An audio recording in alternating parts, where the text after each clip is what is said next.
The following is a presentation of GeekGamer.tv. You're watching live recorded coverage of the Professional and Amateur Pinball Association's Tournament Circuit Final from Scott Township, Pennsylvania at the PAPA headquarters. Circuit Final coverage is brought to you by PAPA, the Professional and Amateur Pinball Association. For more information about this circuit and other events across the country, visit papa.org.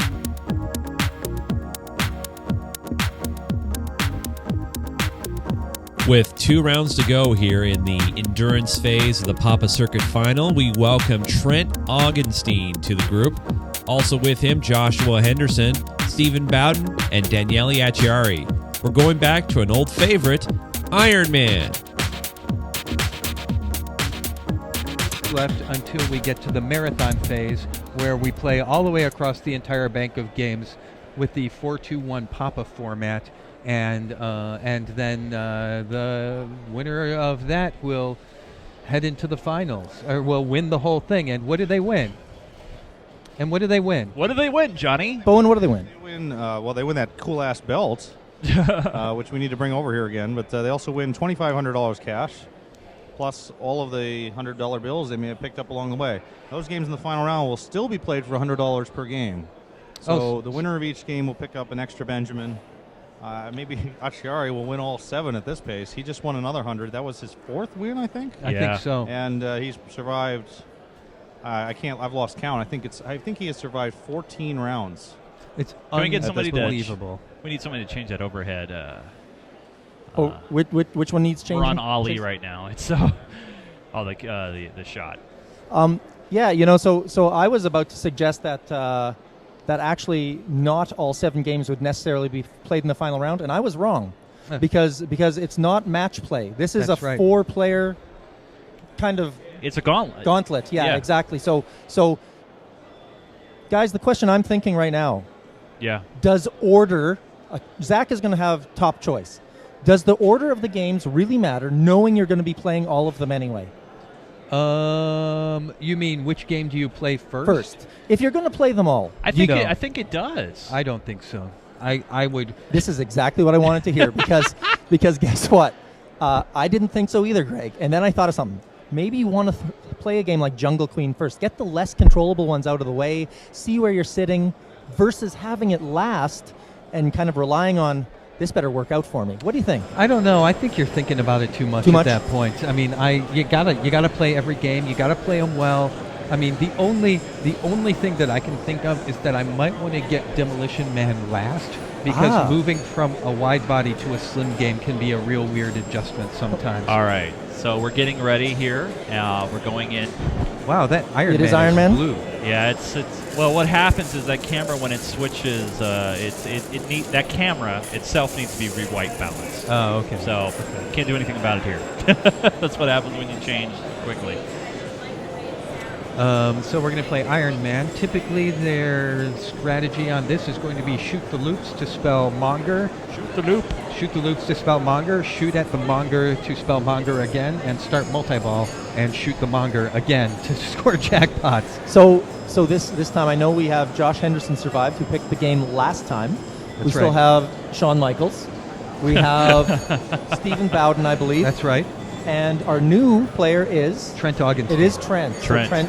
This doesn't surprise me that he chose this. I think he also doesn't feel like going back to demo or Monster Bash right now with all the big scores he's seen. That's right. It's the same thing. Nobody's played much Iron Man today, but people have been playing Demo Man and Monster Bash all day long. So. Right. And I think he still feels that, not unlike Demo and Monster Bash, this one's controllable. It has a brief ball save, so you have that kind of grace period of like, if something goes a little bad right from the start, I'm going to get another chance. Mm-hmm. A game like Whirlwind, although it has this kind of flipper layout, right, in the sense that it's the sharper, snappy flippers versus older, kind of like the fatter ones. Mm-hmm. It doesn't have that ball save, and I think even something that simple can make it. And it's a very fast game. Whirlwind's very fast. If we get to that, by at latest the very last match, you guys will be able to see that.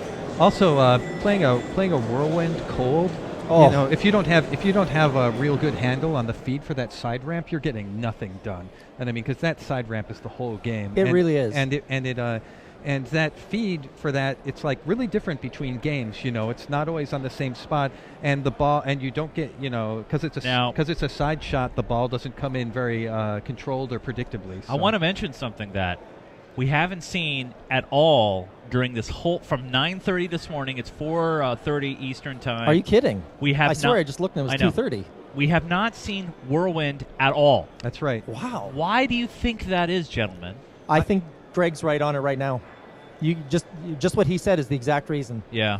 I mean, it's hard because, I mean, you know, like Demo Man has a side shot, but first of all, it's not as critical to the game, and second of all, it's much easier. Yeah. Whereas in Whirlwind, I mean, if you like knowing what there's so much in that game that's critical knowledge. How does the kick out come from the underground? Can you backhand the ramp from the right flipper? Can you, where is the feed for the right flipper?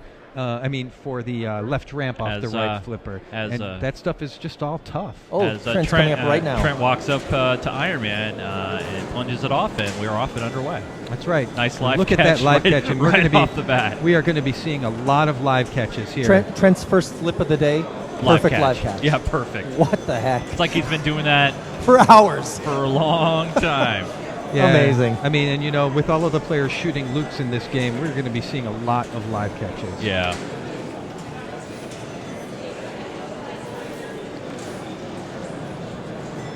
So some people, when they play this, is that Monger up already? So he's done his 6 Monger is up very already. Quick. Now, one thing I guess he can't do now, but I've seen people do this. They like to shoot the ramps a bit first to have bogey scoring ready. Really? I don't know. Do you know about this? I don't.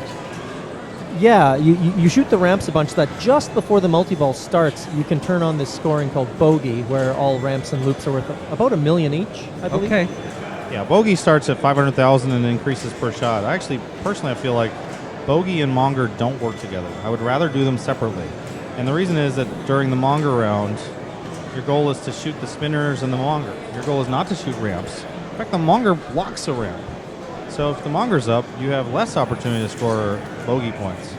The round you want to link bogey up with is the War Machine multi-ball or the Whiplash multi-ball. Those two multi-balls, the entire playfield is open, and ramps and loops are the jackpots. So in those cases, those are very valuable. You start War Machine by hitting blue targets. Everything looks a little blue right now, but there are especially blue things, the blue targets. And the Whiplash is started by hitting that magnet in the upper right corner 5 times.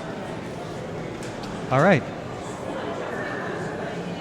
So he has a few shots done. Oh, that was wicked. Right off Ironmonger to the left out lane. That quickly. And that's the danger when you're hitting Ironmonger because of that magnet. It just goes crazy. Yeah. People really try to very carefully take shots to the very edges of Monger versus near the center of him. And that way, it kind of keeps the ball away from the magnet's field to grab it.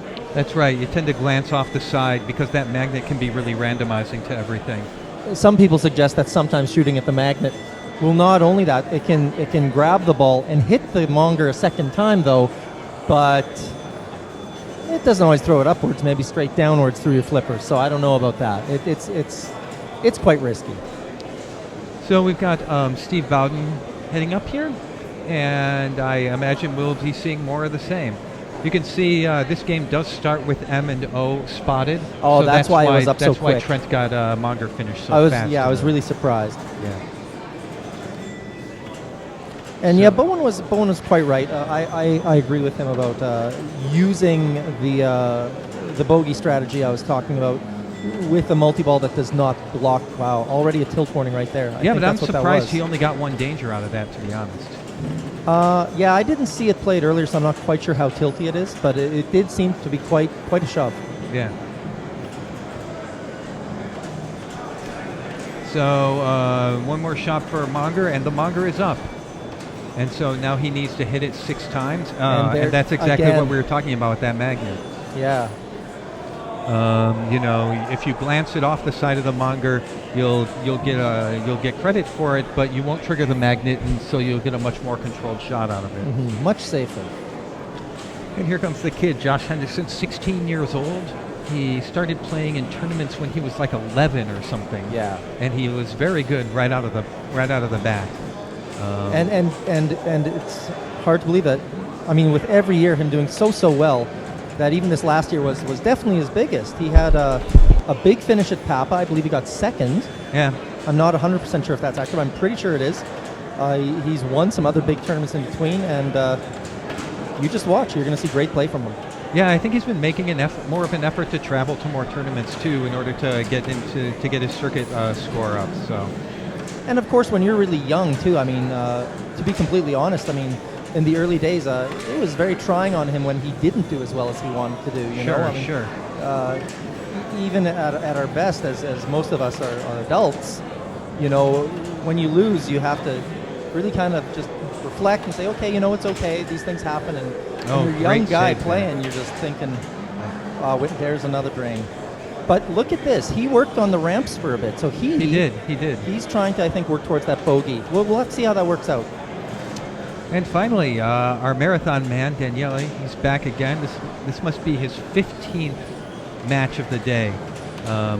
And that's meant he has not taken last place once since he started at 9:30 this morning. Yeah, and I double-checked. From what I understand, he's taken first 3 times, and if he did win, I believe he won that last one, that would be 4 now. That's right. So he's good for $400 already. And that'll make a good, contribution towards his plane ticket from Italy. And I have a feeling we're going to see even more from him. Not just today, this whole weekend. It's going to be great. It's undoubtedly true. And frankly, guys, like as incredible as this is, and look at he's going for bogey right away. He's not stacking any multi-ball with it. He's just doing bogey. Well, I mean, I'm sure he'll be going for multi-ball somewhere along the way here, but maybe he just wants to kind of, get a score on the board and I hate that thing. It can be dangerous.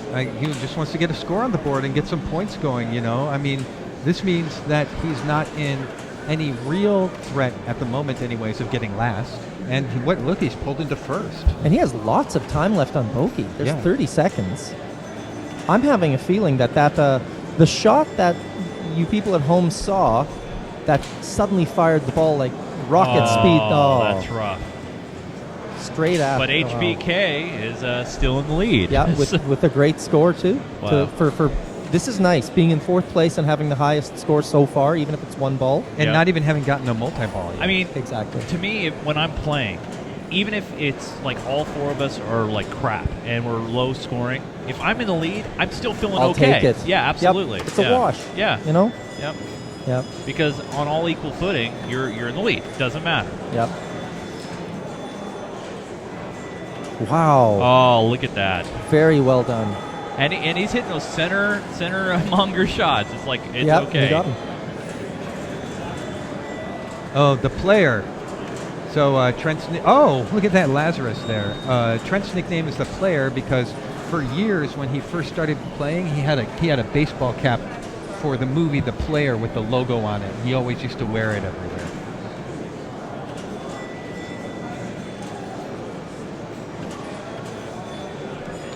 So his multi-ball's already done. Yeah. Oh, that was a short one. That was disappointing. I mean, he'll have to go back around again. I think he's basically chosen to play what players call monger all day. Yep. Monger all day. And I imagine we'll be seeing a lot of that. He made a side ramp there, but that was by mistake. He's just trying to go monger all day here. Oh no, maybe he's changed his mind to go for bogey. You can make these as combos and get extra points. I think the reason that he's doing this, I think he saw Daniela do it last fall, and he's thinking, why not do it? That's the drain we've seen. Been seeing it all day. We've seen that drain repeatedly on Iron Man. And Trent, this is his first game of the day. The last time we played Iron Man, he was asleep. We have a picture of him. He was taking a nap on the chairs over there. I saw him on the couches over there, and he may not have seen the balls draining off that right ramp to the left out lane. Yeah. You can put a shake on the game to avoid that from happening, potentially, but it may still happen. And that's not totally uncommon on Iron Man machines. That ramp looking like the ball's almost through the top, and then it comes right back at you. did a good job. He's got about 10 million, so it puts him ahead right now, and it puts distance on the two people that are at the bottom right now. So it's a good thing. And once again, Steve Bowden taking his time, coming back to play, gathering his thoughts. Is it just me, or has Steve been in for a long time now too? He's been in for at least 3 or 4 rounds. Let's see. Let me look. I think he came in 8th position, so he's been around for 5 rounds. Daniela is obviously the long survivor here. Steve came in 8th. Josh Henderson came in 4th, of course, and Trent in 3rd. So, Daniela's the only one who's been around for the more entire. than 3 or 4 We got a great question here from the chat room. Do you guys like tables where it's more challenging to get over a million, or tables where it's easy to get millions, but it's more about lane endurance? Well, it's really a matter of the scoring is totally variable from game to game. I mean, you could add 0, 0, 0 to the end of these scores and say, wow, 10 billion, but it would be exactly the same skill that caused you to get that score. Now, there is a difference between games that are what we call linear in scoring, like just kind of you accumulate. I don't like those games nearly as much as games with scoring that just comes out of the blue. Like you'll be scoring little bits and pieces, and all of a sudden, blam, you put up a big number all at once. Like Monster Bash is a good example where a player can have 50 million, and then you look 2 minutes later and they've got 200 because they've been playing Bash or Rock. Oh, that was a really lucky throw from that. Okay. What's he doing here? Why not just hit the monger? He kind of flopped it over, waiting for a trap. He's trying to start bogey. I see. Man. So strangely enough, a few of these players are thinking my strategy. That's right. Maybe they were listening. But again, I see a lot of logic in what Bowen was saying, that with the monger up, you're actually taking away a shot or so that you would probably want to do for those points. I know that when I do bogey, as crazy as this is, I don't shoot the ramps. I shoot the loops over and over and over. It seems pretty... Wow! Nice little save there from Danielle. Really nice. He didn't even have to do that much. But that's the thing. When you see that, you're thinking, I need to do something. But he did very little, and that's what was actually needed. He's one shot away from starting Conquer, right? But he's going is he back going to bogeys again? Yeah. And what is so funny, guys, like we were just talking about this, how deadly that right ramp is, and he doesn't care. He doesn't care. He's just doing it, and he's not He's missing. just hitting it right up the... I mean, he's been so flowing with all these ramps. I mean, we've seen it on Monster Bash, we've seen it on Demo Man, and a little kick. This is a guy playing. Who's played non-stop pinball. This is 15th round since 9:30. No break for lunch. No break for lunch. Just a sensible dinner. He actually maybe he had a shake. Yeah, maybe a shake. But he's shaking, and his shooting and his accuracy, his timing on shots, world class. To go 15 rounds and never finish last in a 4-player game is absolutely incredible. The only thing he's been eating, the only thing he ate for lunch today is all the other players he's been up against. We brought him some Pellegrino this morning. Actually, one of our staff here shopped for all of the players to give their requested food and drink items. And in Danielle's case, we got him some Pellegrino, and I forget what else. Some M&Ms with only the green ones. Ghirardelli chocolate, which I believe comes from San Francisco. Yeah, it does. It sounds Italian, so it's all good. So is the next round called the Gauntlet or the Endurance round? What's the official name? The finals will be the marathon. Now, Marathon. there's one more game of this format before the marathon. So after this game, look at that! Did he get a ball saver there? I thought he drained. No. Oh, all right. Well, you ain't been watching. Now he drained. I was going to say, when we were in mid conversation here when Daniela's ball drained there, he was basically at about the same score as Trent. To be in 4th position with basically equal points to the highest score, you're incredibly safe. You're in an incredibly good position to win the 100. This, strangely enough, and I mean, I should watch me eat my words later, but this is probably one of the more comfortable games he's actually had the whole time, for feeling, hey, I might actually be okay. And I mean, he has not been in jeopardy actually through this as much as most of the other players that have been playing. Well, he's been playing so well that he's never had to come from behind. He's had all the other players on the rope every single time. He's, even the games that he didn't win, he killed. Yes. And I mean, like that Monster Bash game, he didn't win, but he still got 500 million points, which is an unbelievable score. And he hasn't. I haven't seen him put up even a mediocre game very often. Yeah. And Daniela's kind of known for that. I mean, he's just he has this way of coming up. He makes his shots. I remember the first time I saw him was a few years ago at the IFBA World Championships in Minnesota, and no one knew who this person was. I said, "Oh, we hear there's this guy from Italy. He's supposed to be pretty good," and nice he wins the whole outlane thing. Save shake there, and he's just incredible. And the word I would describe him most with is fearless. Absolutely fearless of shots. And sometimes on games you try to move the ball to a specific side because the shot is easier and safer from that side. Daniele never does this. He just goes for it, and he is confident at all times in his ability to make shots, to make decisions, to make saves. He never turned. He never seems to have a bad mood. He's always got a smile on his face, and he doesn't ever feel like he's out of anything either. Like, he'd be way behind, and he's got the same smile on his face and working at the game the same way, and you're just like, I can't believe this guy, how good he is. Steve Bowden started multi-ball, but got a really bad double drain there. Yeah, I can't believe that's over. I was watching that too. And now he's, back to the grind. He can start cranking on ramps for bogeys, or he can start shooting loops. But he's only got 5 million points. His score is completely in jeopardy, and he loses it there. So we know for sure Trent is safe. Now yes, we know. That's right. That's right. And who do we have up? Is it Josh the kid? Henderson? Yeah. That's right. The kid is up now. And all he needs to do is score 2.5 million, and he'll be in business. He'll progress on to the next round, and we will bid adieu to Steve Bowden. And I was going to say, sounds easy, but it might not be, except that you'll notice something. His ramps are ready for bogey. That's right. So one shot, and then that'll start bogey? That's right. He's only got one more shot for Monger That as will start bogey. I think he's going to go straight for bogey. Actually, no, the Monger's up already. Oh. And he's hit it 5 times. So all he's got to do is hit it once to start shot. multi-ball. Now, you can psych yourself out in this situation. Oh, yeah, absolutely. Just don't think, all I have to do is blah, blah, blah, because all of a sudden you won't be able to do that. It's the same mentality as a free throw shooter at the end of a game where you've got icing on the cake with these free throws you got to make. All he's got to do, get the ball to a flipper and say, if I can hit the Monger 7 more times, I win. And he hit it. Glancing blow, really, there. But and he had a little counted. Lazarus out the bottom there as well. Yeah, the multi-ball had already started at that point. Yes, so yes. he is pretty much there already, and that will be the end for Steve Bowden. That's unfortunate. Steve's a great player and a really good guy, but he should be really proud of his performance this year.